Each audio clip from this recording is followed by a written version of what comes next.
जी अस्सलाम वालेकुम। सावन की पहली बारिश बनाते हैं सूजी गुड़ और आटे से बना हलवा। 1 कप सूजी, 2 कप आटा लेंगे, गुड़ लेंगे, नट्स लेंगे। गुड़ को आप बारीक बारीक पीस लेंगे। पीसने के बाद हम लेंगे पैन में शामिल करेंगे देसी घी मेल्ट करने के बाद सूजी ऐड करेंगे।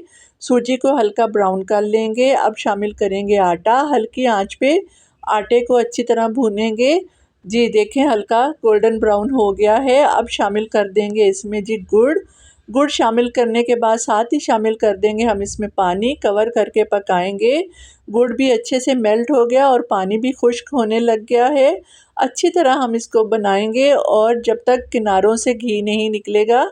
अब हम शामिल करेंगे इसमें नट्स। ये बहुत ताकतवर और मज़ेदार हलवा होता है।